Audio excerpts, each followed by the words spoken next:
नमस्कार दोस्तों। तो चलिए आज हम लोग इस पार्ट में आपको बुक दिख रहा होगा। हाँ, आज हम लोग क्लास 6 के एनसीईआरटी पार्ट को, ज्योग्राफी के पार्ट को हम लोग कवर करेंगे। ये आपको दिख रहा होगा। मैं थोड़ा आपको दिखाता हूँ। पृथ्वी या हमारा आवास। हाँ, तो चलिए आज हम लोग क्या करेंगे। सबसे पहले मैं इस टॉपिक को आपको पढ़ाऊँगा अच्छा से। उसके बाद में इसका जो नोट्स है, मैं नोट्स को भी कवर कराऊँगा। ये आपको दिख रहा होगा। मैं आपको दिखाता हूँ। ये आपका नोट्स है। तो चलिए शुरुआत करते हैं।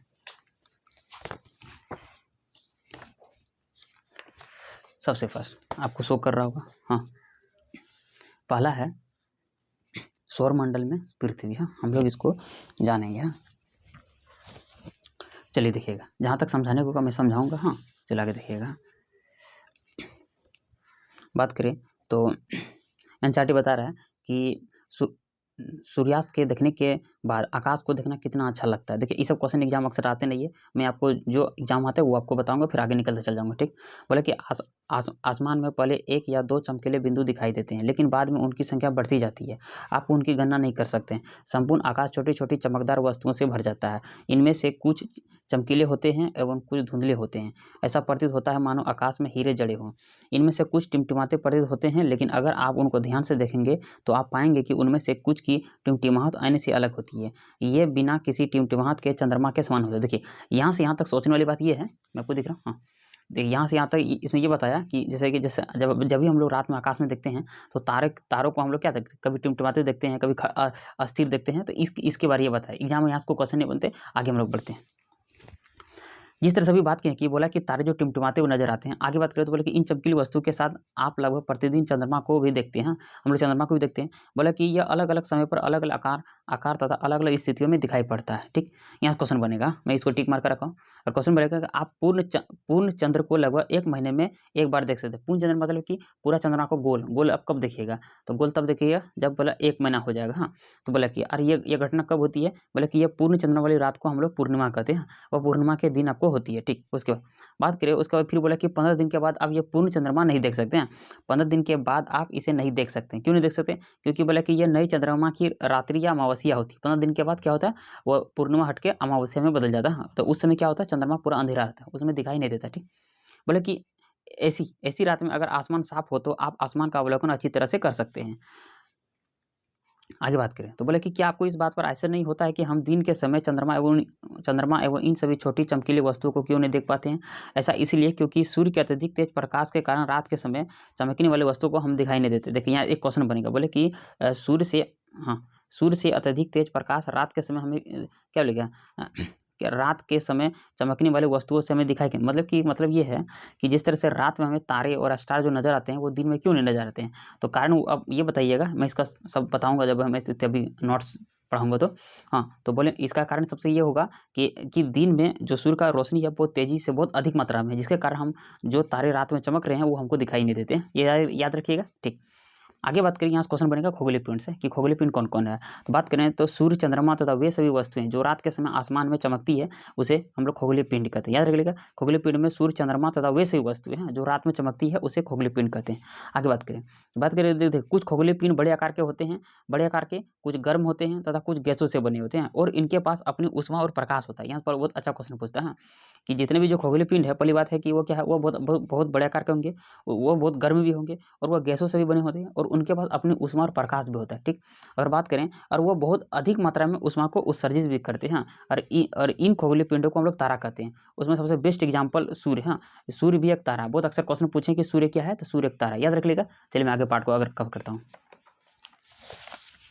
चलिए, आपको शो कर रहा होगा, मैं दिखाता हूँ। ठीक, आगे बात करें। हाँ, तो बोला कि रात के समय चमकते हुए अनगिनत तारे सूर्य के समान ही हैं, लेकिन हमें से बहुत अधिक दूर होने के कारण हम लोग उनकी ऊष्मा या प्रकाश को महसूस नहीं कर सकते तथा वे अत्यधिक छोटे दिखाई पड़ते हैं। आपने अवश्य ध्यान दिया होगा कि कुछ दूरी से देखने पर सभी वस्तुएं छोटी दिखाई पड़ती है।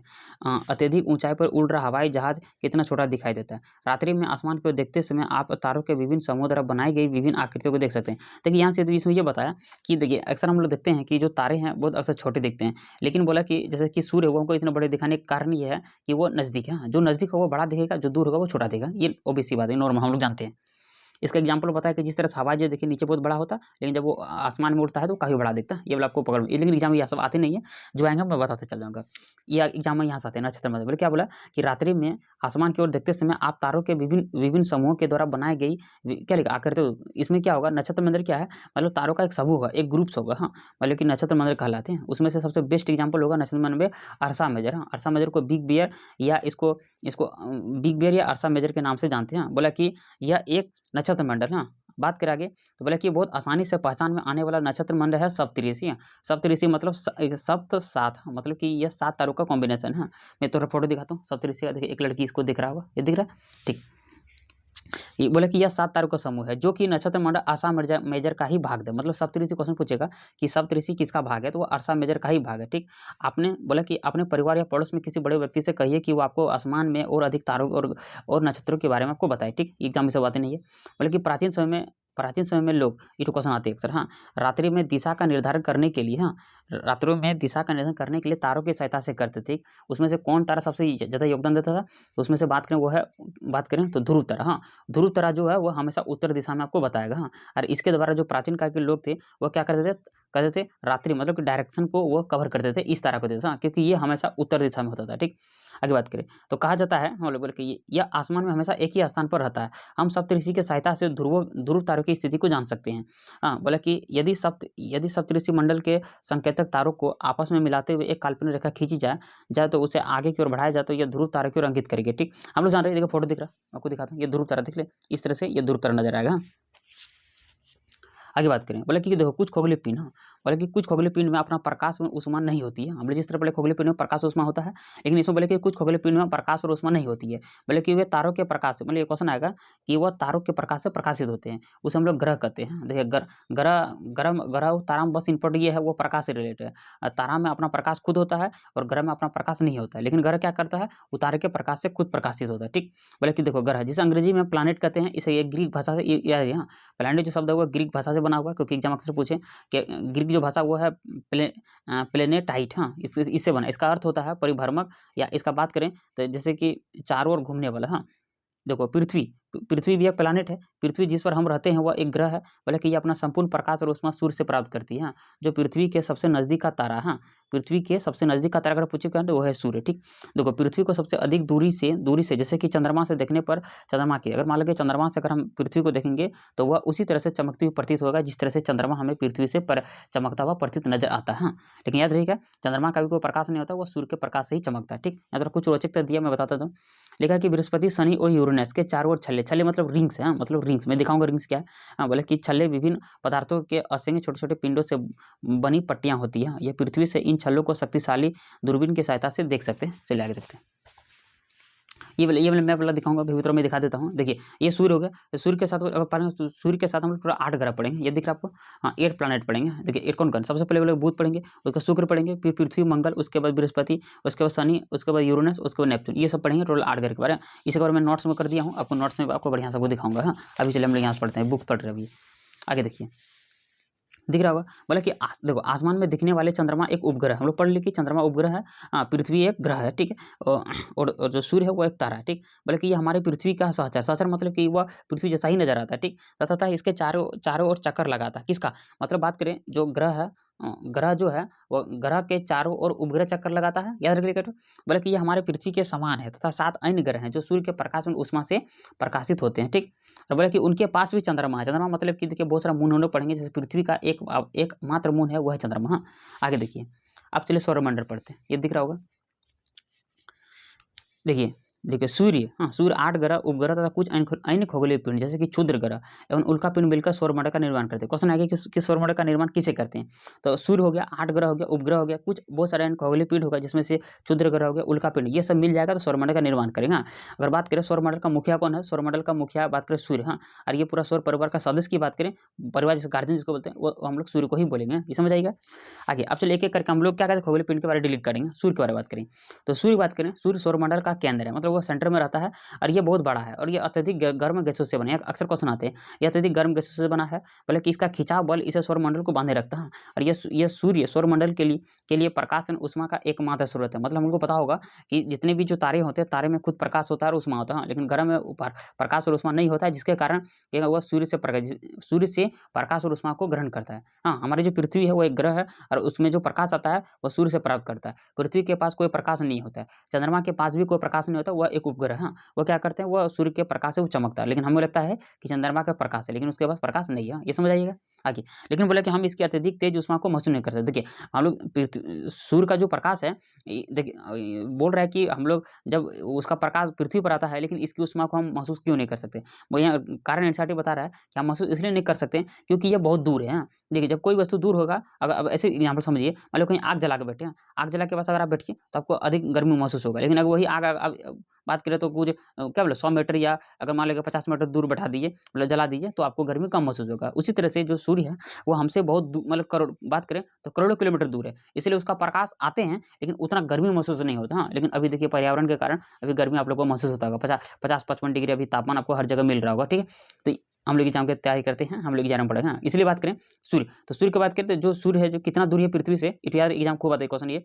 सूर्य जो है पृथ्वी से लगभग 15 करोड़ किलोमीटर दूर है। देख लीजिए 15 करोड़ किलोमीटर, इतना दूर बावजूद भी ये सूर्य का प्रकाश देखो हम लोग इस पृथ्वी पर आते हैं और कितना भयंकर इसका गर्मी महसूस हो रहा है अभी वर्तमान देख सकते हैं। चलिए आगे ये समझ आइए कि जो पृथ्वी है, पृथ्वी जो है सूर्य से 15 किलोमीटर दूर खड़ा है। देखिए समझिए। चलो ग्रह के बारे में पढ़ते हैं। ग्रह क्या है, देखिए ग्रह और उपग्रह में कोई अंतर नहीं है। जो ग्रह है, ग्रह जो है वो तारों के चक्कर लगाता है, मतलब सूर्य का चक्कर लगाता है, और जो उपग्रह होता है वो ग्रह के चक्कर लगाता है। ये समझ आएगा। चलिए अब बोले ग्रह बात करें तो बोले हमारे सौरमंडल में टोटल 8 ग्रह हैं और दूरी के अनुसार बात करें तो उसमें से बुध, शुक्र, पृथ्वी, मंगल, बृहस्पति, शनि, यूरेनस। मैं फोटो दिखा देता हूं एक बार, मैं आपको दिखाया भी था पहले, फिर भी एक बार दिखाता हूँ। देखिए बोले कि ये देखिए ये बुध, सूर्य देख ले, देखिए बुध, शुक्र, पृथ्वी, मंगल, क्या लगेगा, बृहस्पति, शनि, यूरेनस। हाँ, यूरेनस और आपका नेपच्यून आएगा, ये दूरी के अनुसार, दूरी के अनुसार। चलिए आगे हम बताइए कि दूरी के अनुसार 8 ग्रह है, अब उसमें से पढ़ेंगे। बोलेंगे देखो देखो सौरमंडल के सभी 8 ग्रह एक निश्चित पथ पर सूर्य का चक्कर लगाते हैं। इस चक्कर को हम लोग बोलते हैं दीर्घवृत्ताकार फैलेबल। ठीक है, और जिसे हम लोग इसे कक्षा कहते हैं। मतलब कि जितने भी जो ग्रह हैं एक अपना एक जो ऑर्बिट है वो कक्षा के अनुसार वो चक्कर लगाते हैं। ठीक, बोले कि देखो बुध, बुध जो है सूर्य के सबसे नजदीक, मैं फोटो भी दिखाया था। हाँ, मैं फोटो भी दिखाया था। जो बुध है, बुध देखिए ये फोटो दिख रहा है, हाँ ये बुध है, देखिए सूर्य के सबसे नजदीक। हाँ, ये सूर्य के सबसे नजदीक है।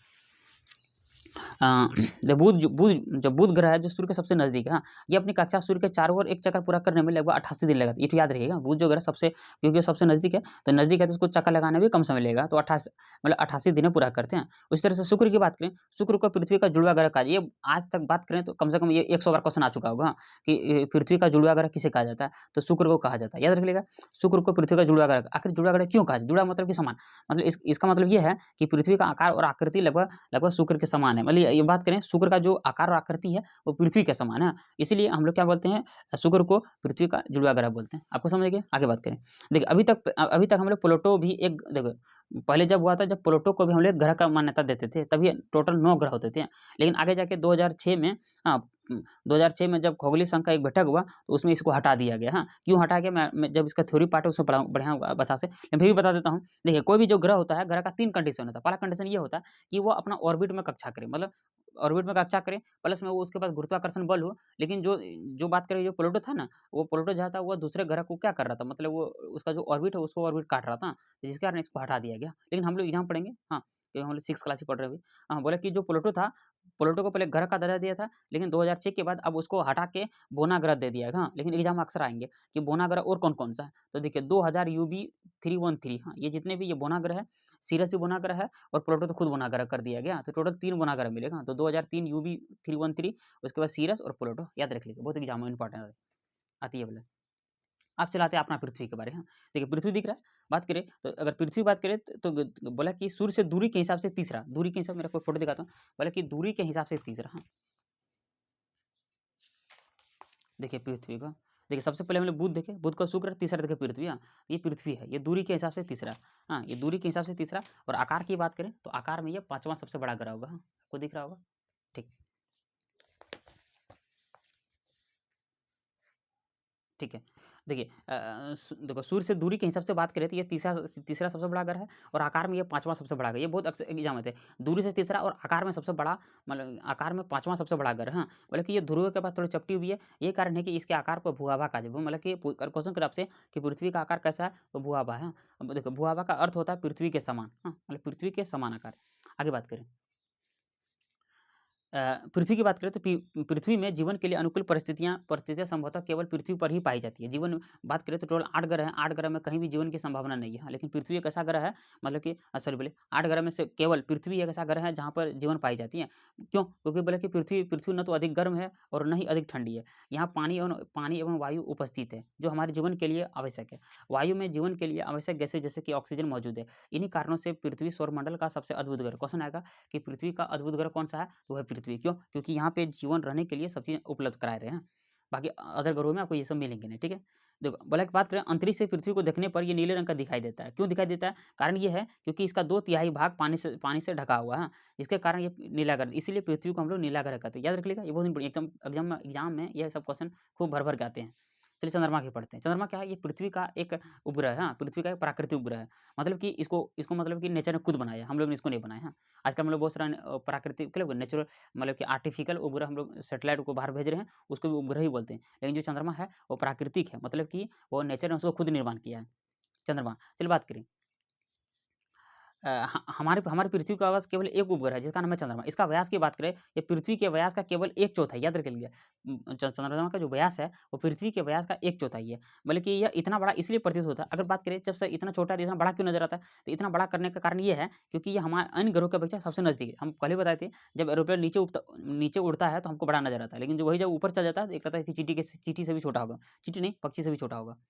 नज़दीक है, ठीक है? यह हमसे कितना दूर है? तो ये 3,84,000 किलोमीटर दूर है। देखिए ये दूरी जो है ना, ये औसत दूरी है, समझे? ये याद रख लें, हाँ, ये औसत दूरी है। मैं बताऊँगा अभी जब थ्योरी पढ़ाऊँगा तो वो और भी बेटर है। हाँ, तो ये औसत दूरी है, तो 3,84,400 किलोमीटर दूर है। मतलब कि आप पृथ्वी से सूर्य और चंद्रमा की दूरी को तुलना कर सकते हैं। यहाँ कुछ फैक्ट्स दिया हुआ है, मैं फैक्ट पढ़ाना चाहता हूँ। देखिए, बोल रहा है कि जो प्रकाश की गति है, वो 3 लाख किलोमीटर प्रति घंटे प्रति सेकंड की दर से मतलब क्या होता है देखिए 3 लाख किलोमीटर प्रति सेकंड की दर से हमारे पृथ्वी पर आती है। फिर भी देखिए पृथ्वी तक पहुँचने में इसको 8 मिनट का समय लग जाता है। याद रखिएगा, आगे बात करें। देखो नील कुछ रोचक तथ्य नील आर्मस्ट्रांग जो पहले व्यक्ति थे जो 21 जुलाई 1961 को सबसे पहले चंद्रमा की सतह पर कदम रखा। हाँ, याद रखिए ये बहुत इंपॉर्टेंट है। 21 जुलाई 1961 को मतलब कि 1969 गलत सॉरी 21 जुलाई 1969 को जो नील आर्मस्ट्रांग था वह चंद्रमा पर पहली बार कदम रखा। ठीक है, याद रख लीजिएगा। आगे आगे देखिएगा। बात करें हम लोग चंद्रमा पढ़ रहे थे, बोले कि चंद्रमा जो है पृथ्वी का एक चक्कर लगभग 27 दिन में पूरा करता है, हाँ, और लगभग उतने ही दिनों में ये अपने अक्ष पर भी देखिए, बोले कि चंद्रमा जो है पृथ्वी का एक चक्कर लगभग 27 दिन में पूरा करता है। लगभग उतने ही दिनों में यह अपने अक्ष पर भी अक्ष मतलब क्या होता है? वो अक्ष मतलब कि पृथ्वी के चारों हाँ, मतलब कि अक्ष पर भी एक चक्कर पूरा कर लेता है, हाँ, ठीक है? जिसके परिणामस्वरूप पृथ्वी से हमें चंद्रमा का केवल एक ही भाग क्वेश्चन आएगा कि आखिर हम चंद्रमा का केवल एक ही भाग क्यों दिखाई देता है? कारण ये है कि उसको अपने बात करें तो पृथ्वी के परिक्रमा में जितना समय लगता है और उसको अपने अक्ष में जितना समय लगता है, वो दोनों बराबर है। जिसके कारण हम लोग जब भी देखते हैं, वो हमको एक ही चेहरा नज़र आता है, ठीक है? ये समझ आइएगा? देखिए चंद्रमा, बात करें चंद्रमा की जो परिस्थितियाँ हैं जीवन के लिए अनुकूल नहीं है, हाँ। इसकी सतह पर बर्फ, गड्ढे, मैदान हाँ, ये सब आपको नज़र आएँगे, हाँ। बोले कि जिसके कारण इसकी इसकी इसकी सतह पर छाया नज़र आता है, हाँ। और बोलेगा क्वेश्चन आएगा कि चंद्रमा पर छाया क्यों नज़र आता है? तो पर्वत हो गया, मैदान हो गया, गड्ढा होगा, इसके कारण छाया नज़र आता है, ठीक? इस एक क्वेश्चन बनता है कि आपको छाया अगर देखना है चंद्रमा में, तो पूर्णिमा के दिन आप उनकी छाया को अच्छी तरह से देख सकते हैं, ठीक है? ये क्वेश्चन आएगा कि चंद्रमा में छाया कब देख सकते हैं? तो पूर्णिमा के दिन देख सकते हैं। चलिए अब क्षुद्र ग्रह बात करते हैं। बोले कि देखो तारों ग्रहों उपग्रहों के अतिरिक्त असंख्य छोटे पिंड भी जो सूर्य के चारों ओर चक्कर लगाते हैं इन छोटे पिंडों को क्षुद्र ग्रह कहते हैं। क्षुद्र ग्रह मतलब कि देखिए ये भी कहीं न कहीं ग्रहों के ही पार्ट है, लेकिन ये टूट के बिखर गए, ठीक है। बात करिए क्षुद्र ग्रह जो है ये क्वेश्चन आज बोले बात करें इसको आप कभी भी क्वेश्चन बैंक निकाल के देख लीजिए, इतिहास गवाह है कि ये क्वेश्चन आज तक पूरा आए हैं। देखिए क्षुद्र ग्रह बात करें, क्षुद्र ग्रह जो है वो मंगल और बृहस्पति की कक्षाओं के बीच पाए जाते हैं। ये बहुत इंपोर्टेंट क्वेश्चन आएगा कि क्षुद्र ग्रह किसके बीच पाए जाते हैं? तो मंगल और बृहस्पति के कक्षाओं में पाए जाते हैं, ठीक। मतलब देखो वैज्ञानिकों के अनुसार क्षुद्र ग्रह ग्रह के ही भाग होते हैं जो बहुत वर्ष पहले टूटने के कारण ये क्षुद्र ग्रह बने, ठीक है। तो क्षुद्र ग्रह कुछ नहीं है मतलब ग्रह का छोटा पार्ट है। चलिए उल्का पिंड बात करते हैं, आपको दिख रहा होगा। उल्कापिंड, ठीक है। उल्कापिंड बोले कि देखो देखो सूर्य के चारों ओर चक्कर लगाने वाले पत्थर के छोटे-छोटे टुकड़े को उल्कापिंड कहते हैं। मतलब उल्कापिंड क्या है? जो जो पृथ्वी के चारों ओर जो चक्कर छोटे-छोटे पत्थर जो लगा रहे हैं उसको उल्कापिंड कहते हैं। ये क्या करते हैं कभी-कभी? बोले कि ये कभी-कभी उल्कापिंड पृथ्वी के इतने नज़दीक आ जाते हैं कि इनकी प्रवृत्ति पृथ्वी पर गिरने की जैसी होती है। इन प्रक्रिया के दौरान वायु के साथ घर्षण होने के कारण ये गर्म होकर जल जाते हैं और परिणाम स्वरूप क्या लगेगा चमकदार प्रकाश उत्पन्न करते हैं। कभी-कभी कोई उल्का पूरी तरह से जले बिना भी पृथ्वी पर गिर जाती है। जैसे धरातल पर गड्ढे बन जाते हैं। देखिए, कभी-कभी देखिए एक क्वेश्चन में बहुत अक्सर सुनेंगे, कभी-कभी हम लोग बोलते हैं तारा टूट बोलते हैं ना, तारा टूटो उसको विश करो, ऐसा कुछ नहीं है। अक्सर जो तारा टूटने का जो घटना होती है, वो उल्कापिंड ही टूटती है, हाँ, और वो ज़मीन पर आके गिरती है, सुना? कभी-कभी ये बहुत डायनासोर का जो मरने का भी कारण उल्कापिंड ही है, सुना? आगे जब बोल बोल रहा है कि इंसानों का भी मरने का साथ कारण अगर कुछ बने, तो उल्कापिंड ही होगा। क्यों? क्योंकि ये बहुत बड़े होते हैं, ज़मीन पर अगर गिरेंगे तो पूरा बात करें तो मानव प्रजाति को विनाश कर देंगे। जिस तरह से डायनासोर को पूरा प्रजाति को विनाश कर दिया था, ये बहुत खतरनाक होते हैं। लेकिन हम लोग स्टूडेंट हैं, तो एग्ज़ाम के प्रश्नपट्टी याद करें क्या? कि उल्कापिंड क्या है? वो पत्थर के छोटे-छोटे टुकड़े हैं। बोले कि क्या आपने तारों और खुले आकाश में एक या से अधिक हाँ, बोले कि एक या अधिक तरह फैली हुई सफ़ेद पट्टी की तरह एक चमकदार रास्ते देखें? बोले कि यह लाखों तारों का समूह है, जैसे आकाशगंगा। क्वेश्चन वही है, आकाशगंगा देखिए इस तरह से दिखेगा। तो बोले कि आकाशगंगा क्या है? बोले कि वह लाखों तारों का समूह है, मतलब कि कॉम्बिनेशन ऑफ द तारा, हाँ। मतलब कि क्या होगा ये और ये जो आकाशगंगा है, बोले आकाशगंगा को मिल्की वे भी कहते हैं इंग्लिश में, ठीक है। बोले कि यह हमारा सौरमंडल इसी आकाशगंगा मतलब हमारा जो सौरमंडल है, बोले कि किसका भाग है? तो वो हमारे बोले कि गंगा का ही वो भाग है, ठीक है। प्राचीन समय में इसकी कल्पना आकाश में प्रकाश की एक बहती नदी की गई थी। मतलब क्वेश्चन होगा कि किसकी तुलना एक बहती नदी से की गई थी? तो वो आकाशगंगा की गई थी, ठीक है। बोले इस प्रकार इसका नाम आकाशगंगा पड़ा, हाँ। और आकाशगंगा जो बात करें आकाशगंगा क्या है? उसमें करोड़ों तारे हैं, बादल है, गैसें हैं। बोला कि वो बात करें तो आकाशगंगा है, उसमें करोड़ों तारे हैं, बादल और गैसों से मिलकर बने आकाशगंगा, ठीक। अब टॉपिक खत्म की ओर जा रहा है, हम लोग थोड़ा पढ़ लेते हैं। आकाशगंगा की बात करें, शो कर रहा है, ठीक है। बोले कि आकाशगंगा जो है ना, आकाशगंगा मिलकर ब्रह्मांड का निर्माण करते हैं और ब्रह्मांड की विशालता की कल्पना इतना इतना करना इतना कठिन है कि वैज्ञानिक अभी भी इसके बारे में अधिक से अधिक जानकारी एकत्रित कर रहे हैं। बोले कि बात कर रहे हैं, बोले कि इसके आकार के संबंध में कोई जानकारी नहीं है, लेकिन फिर भी हम जानते हैं। देखिए अगर बात करें देखिए इस तरह से, देखिए जब ये हम लोग इंसान हो गए, इंसान इसका पृथ्वी मिलेगा, इंसान का पृथ्वी मिलेगा। जब देखिए पृथ्वी से जब बाहर जाएँगे, देखिए ये पाला हुआ पृथ्वी है, पहले इंसान हो गए हम लोग, ये पाला हो गया। इंसान से आगे बढ़िएगा आपको पृथ्वी नज़र आएगा, पृथ्वी से और ऊपर जाइएगा उसके बाद आपको सौरमंडल नज़र आएगा, सौरमंडल से और आगे बढ़िएगा तो आपको आकाशगंगा दिखेगा और आकाशगंगा का और आगे बढ़ेगा तो आपको ब्रह्मांड नज़र आएगा। मतलब ये है क्वेश्चन आएगा, हाँ, कि बहुत सारे जब पृथ्वी को मिला देंगे तो सौरमंडल बनेगा और बहुत सारे सौरमंडल को मिला देंगे तो आकाशगंगा बनेगा और बहुत सारे आकाशगंगा को अगर मिला देंगे तो ब्रह्मांड बनेगा। ये बहुत सारे इंपॉर्टेंट है, ठीक है। अब इसका जो क्वेश्चन आंसर है हम नेक्स्ट पार्ट में करेंगे, लेकिन मैं अभी इसके बाद जो इसका वीडियो अभी इसके बाद मैं सेकंड एनसीईआरटी नोट्स को भी कवर करूँगा। मैं जो पढ़ाया हूँ सबको मैं एक जगह नोट किया हूँ ताकि आपको याद करने में कोई प्रॉब्लम नहीं हो। तो चलिए मिलते हैं नेक्स्ट पार्ट में।